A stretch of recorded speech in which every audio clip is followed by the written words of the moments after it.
possibilidade bem compatíveis com os melhores que existem no mercado hoje e que atendem plenamente na nossa com convicção nossa, né, desse grupo, as necessidades. E a gente traz alguns fatos concretos para mostrar isso para vocês. Veja, esses dados que o Levi traz já demonstram isso, a importância e a efetividade da incorporação do NAT. Mas aqui eu trago para vocês em primeira mão, é a primeira vez que a gente está mostrando essa tabela atualizada, a gente traz a atualização das janelas que foram detectadas nessa rede de hemorragia brasileira, em que nós já conseguimos, em todas as regiões do Brasil, detectar janelas imunológicas. Nós já usamos e testamos mais de 2,5 milhões de bolsas, foram triadas pelo KitNat brasileiro, e nós já conseguimos pegar 11 janelas confirmadas em todas as regiões do Brasil, e 2 que só não foram confirmadas porque a segunda amostra ainda não foi... o doador não retornou para que a gente possa verificar a virada da sorologia. Mas hoje nós temos reunidas 13 janelas. Isso significaria concretamente a transmissão transfusional de dezenas de pessoas. O vermelhinho são as janelas de HIV, demonstrando, como o próprio Levi colocou muito bem, a importância e a maior, né, criticidade do HIV. Mas nós também pegamos 2 janelas de HCV ao longo desses 2 anos de atuação. Veja, a rede NAT brasileira ela está distribuída dessa maneira, de forma centralizada, e que todos os serviços de hemoterapia se referenciam, públicos, se referenciam a um desses 14 serviços de hemoterapia que tem a incumbência de receber e processar os tubos para a triagem NAT e devolver isso. Hoje, eu posso garantir para vocês que nós temos uma capacidade de processar a totalidade de amostras que são coletadas no país hoje, no âmbito público, podendo processar até 3,5 milhões de amostras. Nós temos em Biomanguinhos uma capacidade instalada para produzir 800 até 1 milhão de reações, como o nosso teste em pool. Esse quantitativo serve não só para fazer os 3,5 milhões, mas para estabelecer um estoque estratégico. Nós temos muitos problemas ainda e algumas dificuldades, mas essas dificuldades vêm sendo plenamente superadas e nós hoje temos uma segurança bem significativa para a implementação desse produto e para a utilização rotineira. Então, são 14, poderão chegar a 15 serviços, uma garantia de fornecimento e um estoque estratégico, uma assistência técnica para os equipamentos, para o produto, que envolve não só o produto em si, mas os treinamentos e tudo mais. O meu tempo está acabando e a gente vai colocar. Hoje, eu posso dizer para vocês que nós temos, no âmbito público, distribuídos nesses serviços, mais de 120 profissionais treinados e habilitados para processar e operar o KitNat brasileiro. Muito rapidamente, eu precisava falar para vocês esse finalzinho. Em 2004, é um contraste muito significativo. Em 2004, nós tínhamos uma absoluta dependência tecnológica e de insumos, especialmente na área de diagnóstico molecular no Brasil. E hoje eu posso garantir para vocês que, alguns anos depois, menos de 10, nós temos uma competência tecnológica muito significativa, não só para desenvolvimento tecnológico, mas para a produção desses kits e desses produtos em boas práticas de fabricação, com 2 plantas dedicadas e específicas para a produção de insumos para diagnóstico molecular no âmbito público no Brasil. Aí é que está, aí eu estava dizendo para vocês dos novos desafios, e aqui eu começo a falar do segundo desafio, que era vir aqui e tentar prospectar e identificar realmente possibilidades da gente poder começar a atuar, iniciar realmente alguma ação no sentido de poder ser útil também no segmento de diagnóstico de câncer. Foi importante, realmente muito importante, vir e reafirmar a importância de iniciar, de fato, de mobilizar esse consórcio de instituições públicas no Brasil para que a gente possa tentar trabalhar e dar alguma resposta para vocês. Veja, na parte concreta, nós já estamos trabalhando no sentido de... Nós já estamos trabalhando no sentido de avançar com o kitnat. Hoje, o kitnat brasileiro ele envolve HIV e HCV somente, e nós já estamos, assim, em plena ação, no sentido de disponibilizar um produto, não mais triplex real, mas com 2 módulos triplex, que vai envolver também dengue e HBV, complementando e ampliando ainda mais a segurança transfusional na hemorragia pública brasileira. Nós também temos uma outra demanda específica, que também estamos querendo dar resposta, que é transformar essa plataforma, que hoje é de alta capacidade de processamento, numa alternativa flexível, menor, e que possa responder a situações estratégicas da hemorragia, seja para a abertura dos pools positivos, desonerando a plataforma convencional, seja processando as amostras em pequenas demandas, em alguns serviços que sejam, apesar de uma rede centralizada, haveria espaço para que atender algumas demandas específicas em regiões, especialmente mais deslocadas e difíceis no país, e em situações excepcionais de transplante, porque hoje o kit ele pode processar 500 e tantas amostras, 552 amostras por vez, e às vezes há uma necessidade de uma resposta específica naquele instante, de um transplante ou alguma outra situação assim excepcional. E a gente precisa de uma plataforma mais flexível que possa atender pouquinhas amostras e que vão responder também. Mas isso é uma capacidade que nós adquirimos de produto. É a diferença e é a grande vantagem da opção pelo desenvolvimento de um produto nacional. Podia não ter dado certo, a gente poderia não ter chegado onde chegamos, mas deu certo. E o fato de ter dado certo alavanca possibilidades potenciais muito interessantes, seja no próprio segmento da hemorragia pública brasileira, na triagem, né, de sangue, como também perspectivas para outras patologias e outras ações. Bom, aqui eu fiz um resumo, que são os benefícios expressivos com a obtenção do kitnat brasileiro e de outros novos produtos. Sem dúvida nenhuma, a gente tem capacidade hoje de ampliar o acesso a diagnósticos. Nós podemos trabalhar em produtos estratégicos com um custo acessível. Isso era impossível em diagnóstico molecular há 5, 6 anos atrás. A gente pode ampliar ações de saúde pública, como é o caso da nossa atuação, que eu acho que eu saio daqui com esse compromisso para a área de câncer. A gente pode investir em diagnóstico precoce para salvar, de fato, mais vidas, capacitar tecnologicamente, quer dizer, capacitação em ciência, tecnologia, inovação em saúde, isso hoje é um fato e as respostas virão em pouco tempo, e ainda trabalhar na economia de divisas. Bom, nós temos vários produtos aqui já em desenvolvimento e que deverão virar realidade em pouco tempo. Eu estou falando de 2 anos no máximo, tanto na parte de PCR em tempo real, quanto na parte de sequenciamento. Mas, veja, eu quero com vocês aqui trabalhar a questão do compromisso de envolver em ambas as plataformas que nós temos, estamos trabalhando, envolver, sem dúvida nenhuma, a pesquisa em diagnóstico de câncer. Eu vou trabalhar isso. Eu já estou acabando. Por fim, eu trago para vocês, só para despedir, não dá para falar tudo, é um projeto realmente muito grande, mas é uma mensagem que eu gostaria de trazer para vocês. Nós devemos usar o passado como trampolim, não como sofá. E vocês podem ter a convicção de que nós, em Biomanguinhos, na Fiocruz e nesse consórcio de instituições, nós realmente não vamos sentar nesse sofá. Nós vamos buscar o melhoramento e a oportunidade de trabalhar respondendo à sociedade, oferecendo novos produtos o mais breve possível. Eu trago aqui esse nosso Cristo do Rio de Janeiro, que eu acho que ele deve nos inspirar e nos ajudar, né? A ajudar os pacientes, os familiares, os profissionais de saúde, a perseverar realmente nesse trabalho, que é absolutamente indispensável para a melhoria de muita gente. Obrigado.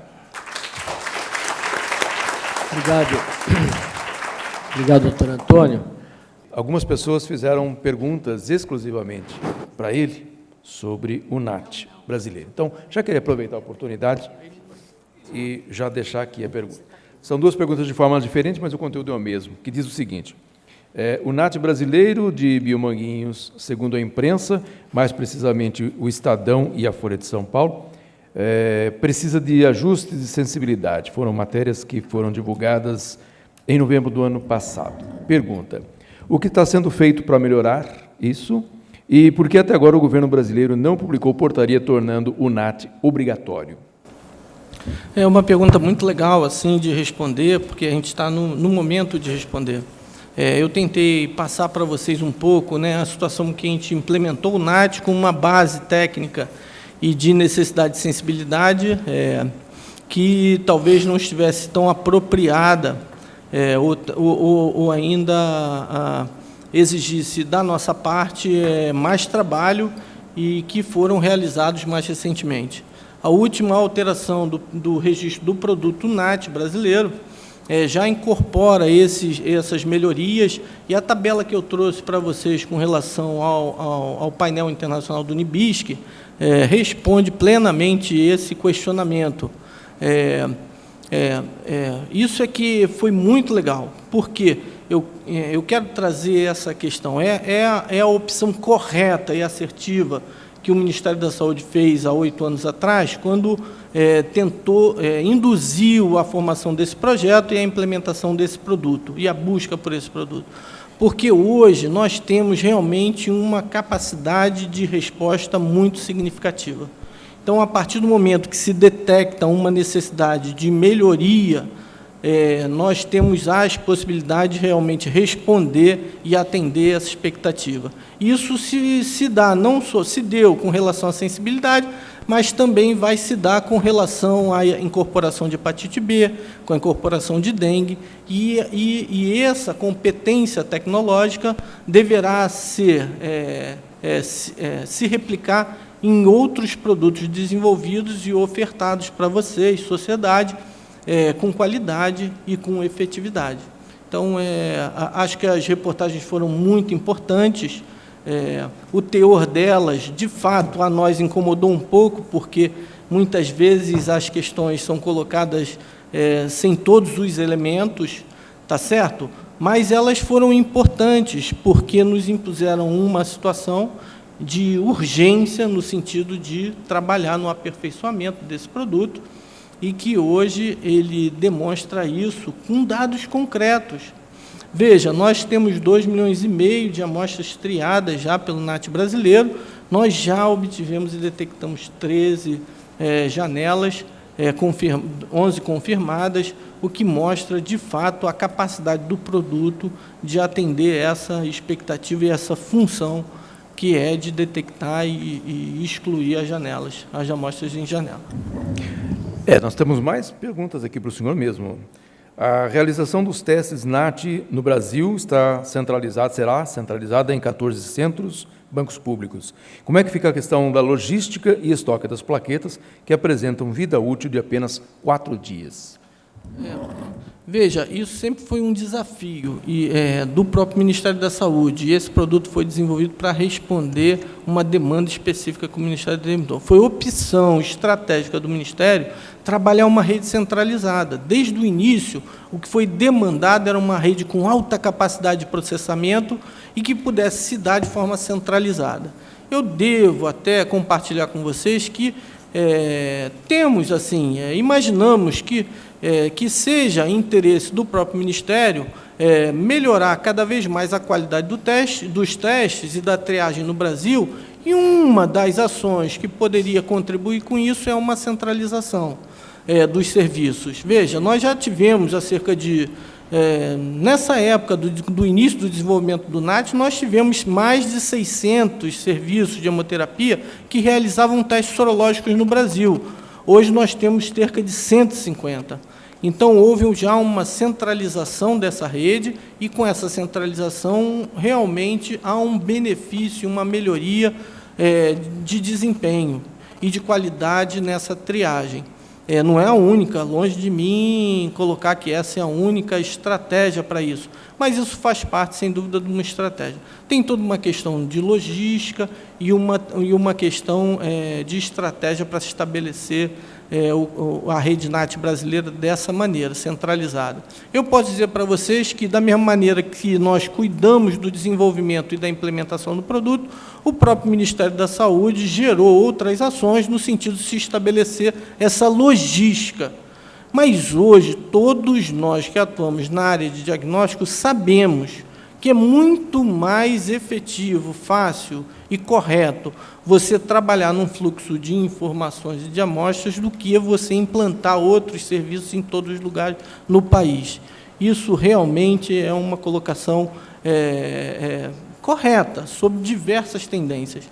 Então, eu tenho convicção de que isso é assertivo, há necessidade de ajustes, existe um plano de contingência pensado e já em funcionamento.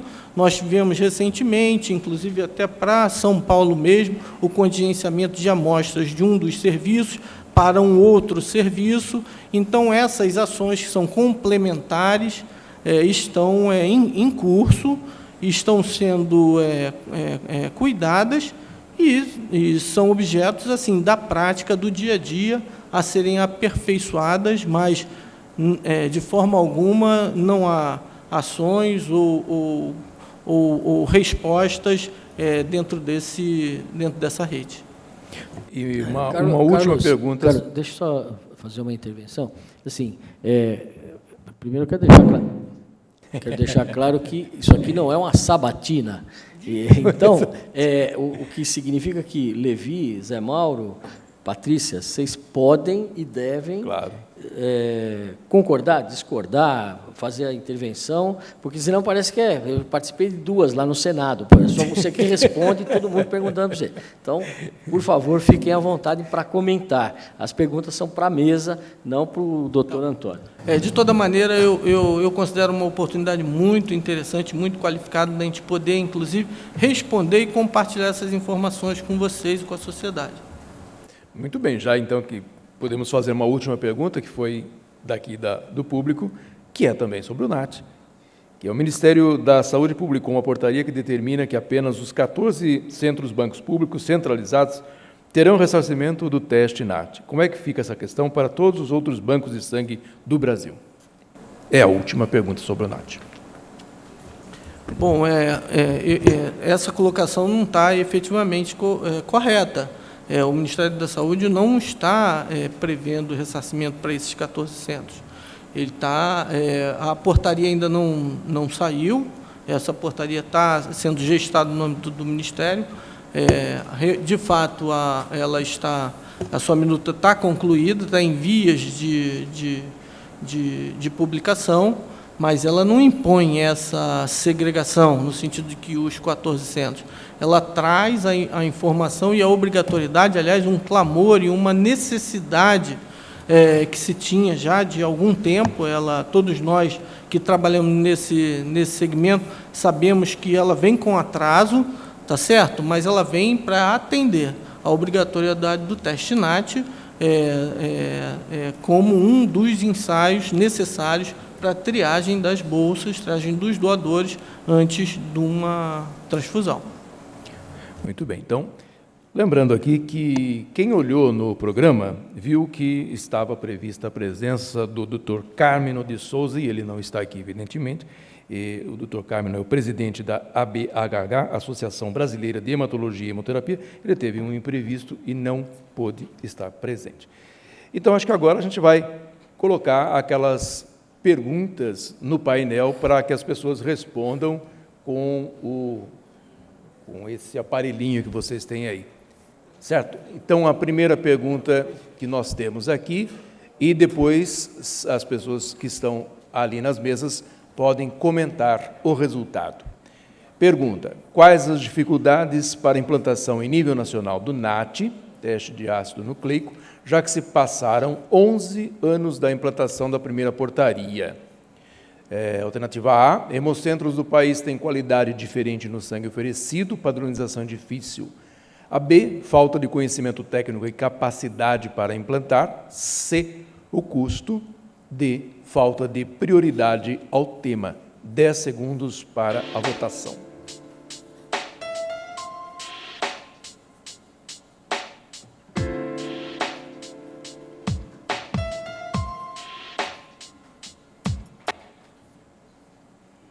Oh, quase um empate. O custo e falta de prioridade dada ao tema. Por favor, quem quer comentar, 2 minutos cada um. Bom, em 2002, quando a primeira portaria saiu, né, pedindo a implementação do teste NAT no Brasil, estava sendo ofertado $15 por patógeno, por bolsa. Isso ia significar para o governo um custo de $30 por bolsa, né, e, por esse motivo, o Ministério da Saúde procurou a Fiocruz e os parceiros tecnológicos para fazer uma pergunta. Vocês têm competência técnica para desenvolver um produto que seja viável, com alta capacidade de processamento, com custo que seja compatível e que a gente não deixe nada a desejar aos que estão no mercado? E, a partir daí, veio esse desafio, né? Então, realmente, a resposta é o custo, né? Isso não foi implementado antes por falta de custo, né? O valor era muito grande por bolsa para cada teste testado, e hoje, com o teste brasileiro, a gente conseguiu reduzir enormemente isso, e a gente está cada vez mais trabalhando para ampliar os patógenos e os alvos do teste brasileiro. Alguém mais? Eu queria complementar um pouco, quer dizer, a pergunta é muito legal, mas as respostas não dão, essas opções de resposta não dão conta da verdadeira resposta para essa pergunta. Porque, sem dúvida nenhuma, essa questão do custo, principalmente inicialmente, foi algo assim bastante impactante, que foi realmente um motivador. Mas há de se colocar também que, nesta época, mesmo as empresas internacionais, que eram Cairo e Roche, elas não tinham capacidade de implementar isso a nível de Brasil como um todo. Nós não tínhamos nem os produtos registrados, só tínhamos um deles, e isso realmente seria também um outro... Mas lá no início... Mas eu digo para vocês, é um pouco injusto essa última colocação de prioridade dada ao tema, porque eu queria comentar nas duas respostas. Primeiro, porque realmente eu acho que nós nunca tivemos, no âmbito até do próprio Ministério da Saúde, um exemplo tão efetivo de sinergia, de incorporação de várias instituições motivadas para chegar nesse objetivo. Então, realmente, assim, prioridade ao tema e tal, eu acho que realmente é um pouco injusto para a gente que viveu lá dentro desse furacão, desse olho do furacão, e realmente a gente via, e vou dizer mais para vocês, houveram muitas situações em que, se não houvesse, de fato, uma posição bastante forte do próprio Ministério, de algumas pessoas, especialmente, que estavam em cargos-chave, e algumas vezes até o próprio ministro da Saúde, nós não estaríamos com o NAT brasileiro, não, nós teríamos interrompido esse projeto. Mas o que, para dizer para vocês, quer dizer, para nós também, quem optou pela opção B não estava de todo errado, porque, veja, quando nós aceitamos esse desafio, eu posso dizer para vocês com convicção, nós achávamos que seria bem mais fácil do que foi. Porque, veja, a questão técnica e científica, nós superamos muito fácil, foi muito rápido, foi muito tranquilo. Nós geramos uma patente, nós tínhamos um calibrador, uma inovação tecnológica muito legal, e botar isso numa reação molecular, isso a gente faz na pesquisa. E a gente, de uma forma, talvez, bastante, digamos assim, ingênua, nós achávamos que nós poderíamos replicar isso numa proporção que pudesse atender uma rede. Nós estávamos bastante enganados e bastante, de fato, ingênuos, porque os desafios que a gente teve que trabalhar e superar na implementação, na identificação dos equipamentos, nas articulações com essas empresas internacionais que nos forneceram os equipamentos e alguns dos conhecimentos também. Veja, o estabelecimento dessa rastreabilidade para linkar cada produto, o desenvolver e relacionar os 5 softwares que estão embarcados nessa plataforma tecnológica, foram desafios excepcionais, muito difíceis realmente de superar, especialmente no âmbito público. Só porque realmente lá na Fiocruz, e em especial em Biomanguinhos, nós temos assim uma característica um pouco diferenciada, nós tivemos a possibilidade de responder. Mas eu digo para vocês, a maior dificuldade e o maior desafio era, de fato, implementar a rede NAT brasileira. Você botar esses laboratórios para funcionar com uma plataforma automatizada, com treinamento, com assistência técnica, com uma tecnologia, inclusive, que tinha alguns tabus, biologia molecular, contaminação, isso também foi realmente um desafio muito significativo. Então, só queria passar um pouco, nós que vivemos assim, de dentro do furacão, dizer para vocês que essas 4 respostas não dão conta, as respostas não dão conta da pergunta. Então, espero ter compartilhado com vocês um pouco a realidade do que houve e por que essa demora de 10 anos num projeto. Mas, veja, o investimento foi absolutamente correto. Hoje eu posso dizer para vocês que nós temos 2 plantas hoje, nós temos potencial e possibilidade de responder em diversas outras frentes. Vou dar alguns exemplos, só para que possa ilustrar para vocês. Nós tivemos uma epidemia de H1N1 há poucos anos, especialmente aqui em São Paulo. No ano seguinte, nós não tivemos a segunda onda da epidemia, mas se tivéssemos, nós já estávamos com insumos e com capacidade de responder à epidemia. Quando, na primeira onda da epidemia de H1N1, nós tínhamos uma barata tonta, uma loucura, que ninguém conseguia responder, era 1 milhão de amostras para fazer e tudo mais, no segundo ano nós teríamos a capacidade de responder com a produção dos insumos e com a possibilidade de implementar uma resposta de muito mais efetividade. Nós tivemos a vacina, nós não tivemos a segunda onda, nem no Brasil nem no mundo, mas nós tínhamos a possibilidade de responder. Então, esses ganhos, que são paralelos ao que eu estava dizendo para vocês em termos de, são os efeitos colaterais, nesse caso desse projeto, eu reputo que são extremamente positivos para o Brasil e para a sociedade. Por favor. Eu queria só fazer uma pergunta. Eu sei que, apesar disso não ser uma sabatina, eu não queria... Mas é que me ocorreu o seguinte, toda a tua apresentação muito interessante, mas até pelo gancho de custo ter sido o principal, o mais votado, eu queria saber qual é o custo do NAT brasileiro e se isso é uma informação divulgável ou não. Isso pode ser uma divulgação não divulgável. Veja, nós tivemos o custo estimado, e até um dado interessante para colocar. Nós tivemos, para que vocês tenham ideia, o investimento para chegar onde chegamos, nós tivemos um investimento de desenvolvimento tecnológico para chegar nesse produto, com esses softwares, com essas parcerias, com isso tudo, tirando produto em si, tirando a compra de insumo para poder oferecer produto para testar, para usar realmente na triagem, a gente estima na faixa de 15 a 20 milhões de reais para desenvolver o produto. Isso é algo assim muito pouco dinheiro para um produto desse padrão. E depois disso, nós temos, em 1 ano, veja bem, a expectativa que nós tínhamos com os concorrentes, usando um produto comercial, tendo aquela referência de 15 a 30 dólares, era do governo gastar em torno de 150 milhões de reais por ano para essa rede pública brasileira. Hoje, o governo está transferindo para esse produto, quando a gente estiver com a 100% da rede estabelecida, na faixa de 35 milhões.